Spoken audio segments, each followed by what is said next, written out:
Greetings, or perhaps I should say aloha, which is Hawaiian for hello, goodbye, and I love you. So I think we're going to adopt that one here.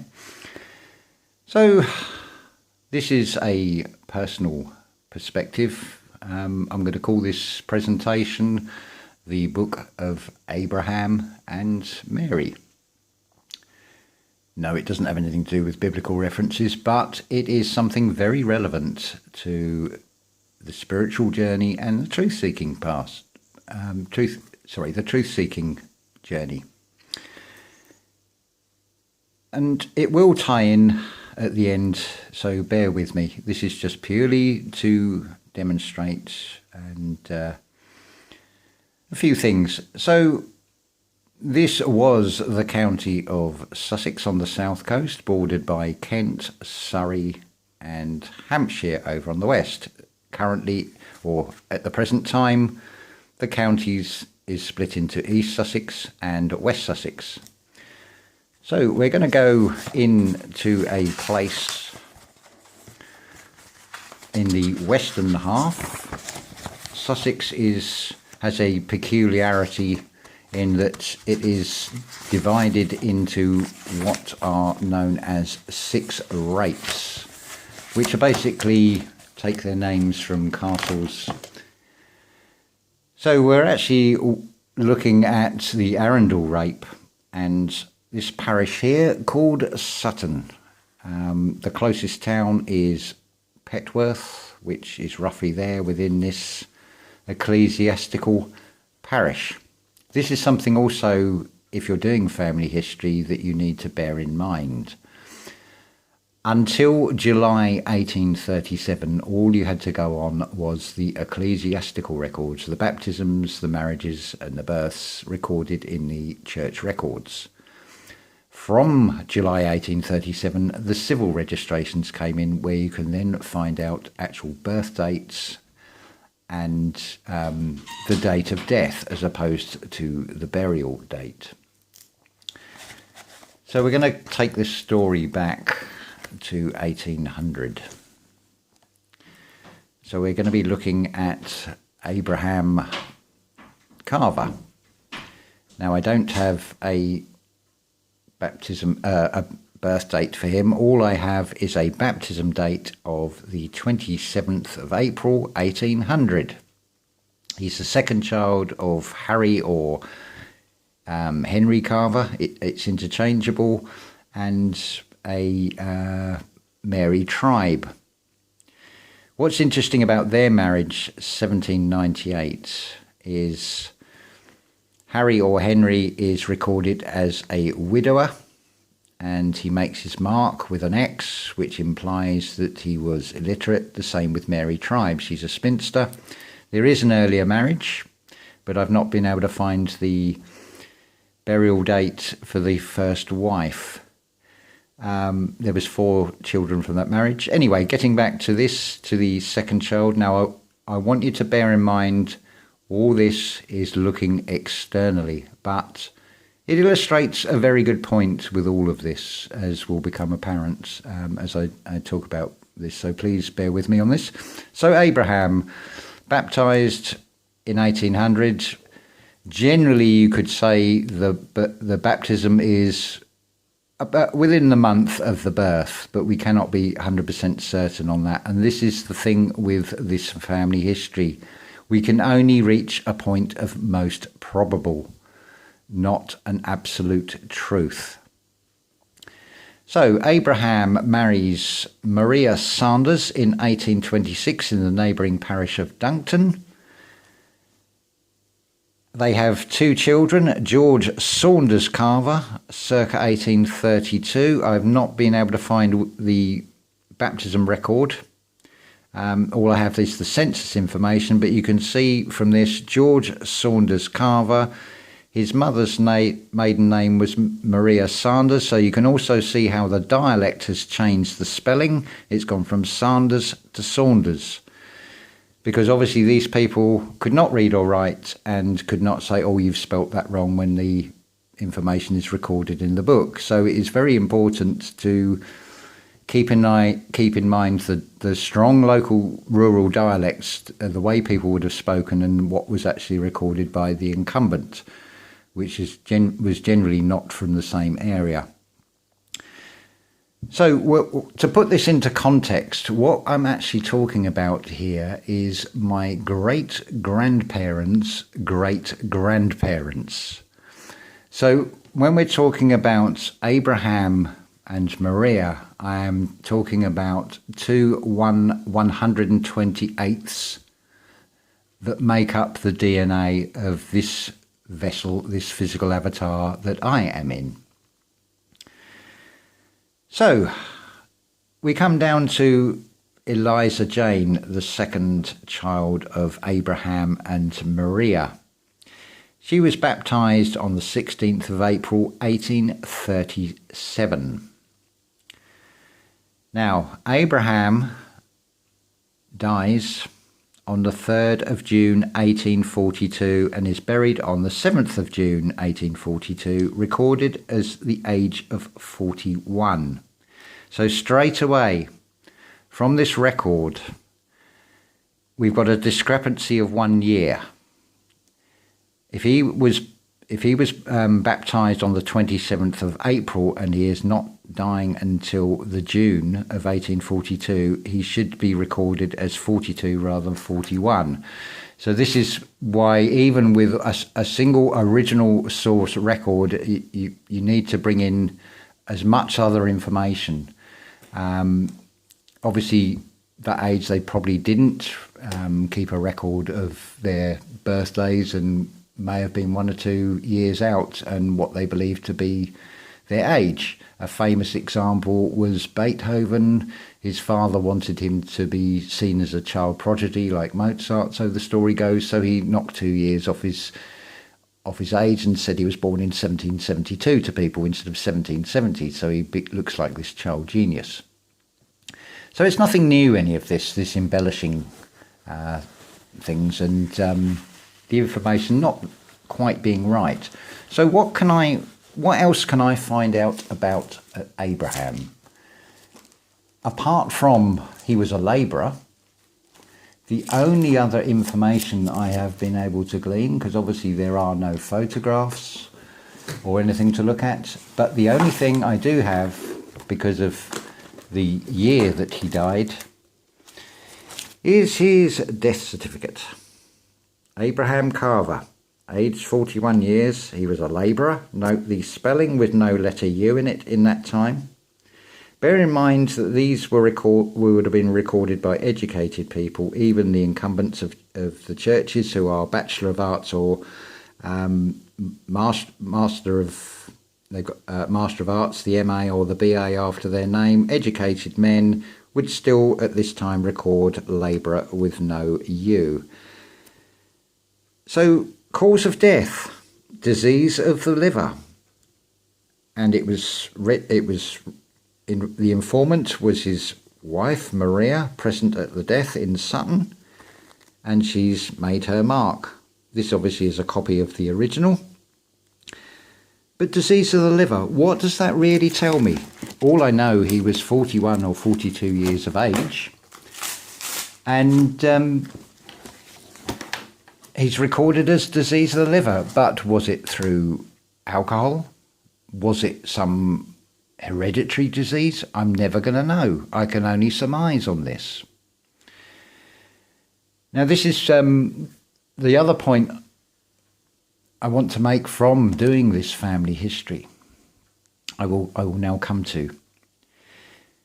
The second child of Abraham and Maria is Eliza Jane Carver, baptized 1837.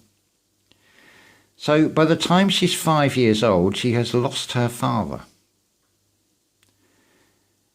Looking at the later records, we find that I haven't managed to find Eliza on the 1851 census, but her mother, Maria, is recorded as being in Sutton Gilbert Union Workhouse.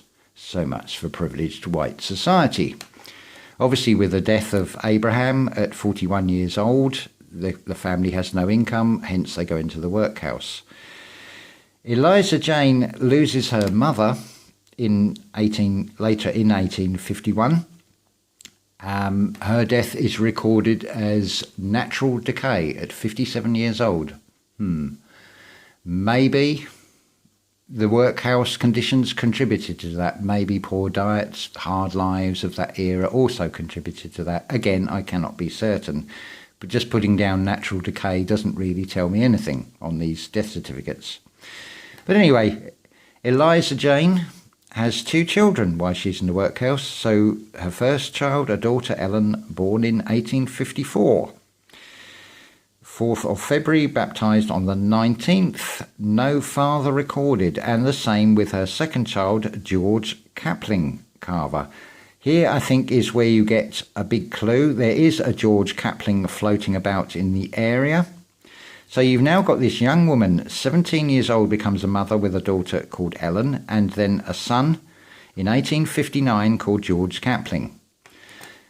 I then find her on the 1861 census as a servant in a house in Petworth, so she has obviously got herself out of that workhouse, but her 2 children are still there. They're recorded on the census for the workhouse as being EC and GCC, 6 years old and 1 year old, which does tally with these ages.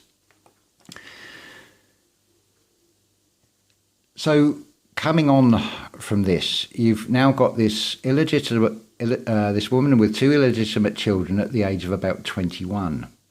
By the time of the later in 1861, she marries her husband, my 3rd great-grandfather. That's my great-great-great-grandfather, Benjamin, who was born in 1816. So he is almost 20 years her senior. I mean, how that would have been viewed in the mid-19th century, but you can see the sense of it when you understand a bit of the background. Benjamin was born in Dunkton in 1816. He joined the Royal Artillery. I have his physical description. He was discharged, went to, after being at Woolwich Gunnery, he ended up in Brighton working for the South Coast Railway. He had 4 children with his first wife, Rachel. In 1859, due to the squalid living conditions of Brighton, he lost his wife and both his daughters. The second daughter looks to have died of malnutrition at 6 months old. So now you have a man who has a boy of 6 years old and 4 years old. We find the 2 sons on the 1861 census staying with their aunt with the surname Mitchell. But by the November of 1861, Benjamin, with his 2 sons, has married to Eliza with her son and daughter, all very similar ages. So you've now got a family unit that is brought together. Later on, if we bring this story sort of up to date, we can glean quite a lot from this. George Capling Carver goes on to have 7 children of his own and calls one of his children Benjamin. To me, that is saying that the family home with his stepfather Benjamin was a cordial one, and hence he called his own son after what is effectively his stepfather. Now, the point of while I'm mentioning all of this, when I was heavily involved in doing the family history and looking at the constituent parts that go to make up who I am as a physical body, I had an email saying, I think you've got the tree wrong. There is no way Ellen can be the daughter of Benjamin Brockhurst because of the age she's born and their marriage is in 1861. To which I then replied, I explained the scenario, I sent copies of all the certificates, all the reference number, all the parish references, all the census references, and any other information I could glean, and this person would still not have it. Now, does this sound like a familiar story if you're trying to tell people about those things being stuck in your arms or those things that you expected to wear on your faces? But what has family history really taught me? Absolutely nothing is the answer. It's been a long way to find out very little. What I can tell you about this is, in the case of Sutton, the ecclesiastical records do not survive before 1656, but there are bishops' transcripts of a few earlier years, so we can go back a bit further with gaps. But generally speaking, across England and Wales, there are no parish registers between 1625 and 1660. Potentially that is 3 generations that could have been born or married within that time period. So what else can we find out about that? Well, 1660, you're in the Commonwealth period under Oliver Cromwell, the Great Fire of London. It is very apparent in the smaller rural villages where a small village may only have 4 burials, and then 1666 they're then having 30 burials, and there's some of them they're actually recording the ages as well. So you can see that it was a plague that was sweeping and affecting all generations. Ooh, are we running a repeat script today with this, I wonder? What else comes out of this is when you look at the Rose Act, the Marriage Act, the marriages start appearing in pre-printed books. 1812, the same is applied to the baptisms and burials. They are in pre-printed books with 8 entries per page. Now, during the 1830s, you also have the tithe maps being produced, normally by somebody of an army rank, a colonel or equivalent, and they are mapping out England and Wales. Then you have this 1841 census involving 25,000 enumerators across the entire country of England and Wales, recording every single person. To me, what this is saying is it is stock taking. A bit like the Domesday Survey, seeing what you've got left after some major event has affected the population. I will leave that open to whether you want to attach this and think that is showing signs to point towards Tartaria. There are plenty of things that are showing that things are not right with anything on what we call history. Another classic example is probably the most famous story about a census, when you consider that the story of Joseph going to Bethlehem for a Roman census. Are you then expecting me to believe that not one nation in Europe in those following 2,000 years cannot come up with a way of recording everybody and seeing how many people there are in a country? This is why, to me, it looks like stock taking. But there is an awful lot of information that you can find out, but it also, am I ever going to know about what my ancestors' favourite food, favourite colour, or anything else about them? They're just names and dates at the end of the day, people that I don't know personally.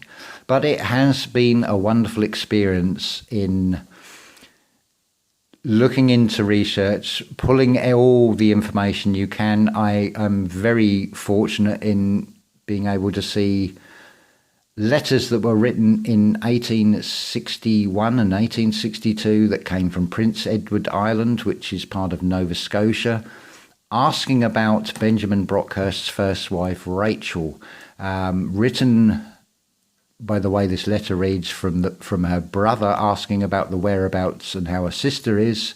The reply looks to have been written by the 6-year-old son, who was William Brockhurst, born in 1853. And it's fascinating, and they're talking about, railways, we've heard of those, but we've never seen one. It's a fascinating snapshot back in history. Although we can only ever get to a point of most probable, it's a very slim chance that you're ever going to find wills for the majority of the population, because they just didn't have the wealth to leave. Most people were what would be classed as labouring class and are recorded as labourers or agricultural labourers, but it doesn't tell you anything about what they really did. All you're doing really with family history is looking at names and dates and places, and if you subscribe to Ancestry or any of the other genealogy programs, you're doing the work for them. You pay membership and you can correct the details that are put on the census, because it depends on the eyesight of whoever described them as to whether the information appears in the transcripts when you do the search. So to conclude with all this, this is taking the long way home. Yes, I have learnt quite a lot. There is nothing better than the magical feeling that you get when you actually hold an original register book that has the marriages, and it is one of your ancestors that has either signed their name or made that cross on that page. In many ways, that is the closest you're ever going to get to meet them. But what I will say about the family history, armed with the initial facts of names and dates and things for 3-4 generations, I then went out and looked beyond that, and it was all led by intuition, and then backed up with the paper trail with any information I can find. And I've done all I can to try and look at the original documents, or at least digital copies of those original documents, and compared them against the census information, any newspaper cuttings, anything else I can find, obituaries, army records. It all helps to build up the picture, but at the end of the day, it doesn't tell me anything about myself. For that, we need to go internally.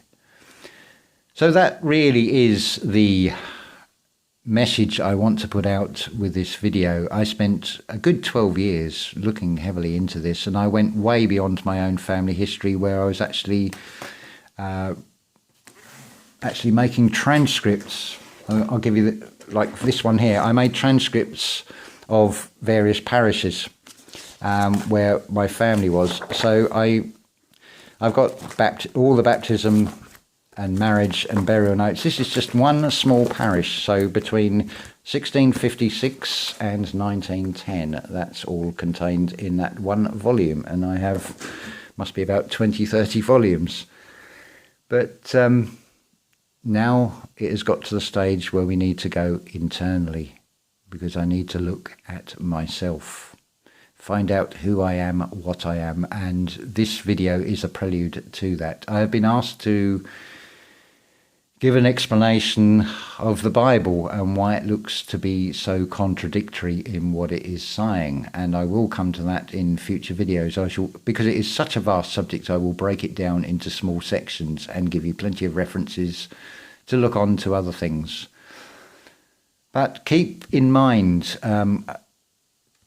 this is where the experience comes in. Names like Harry and Henry are interchangeable. The dialect of the population, especially in the countryside, the way they would speak influenced what was written down on a page.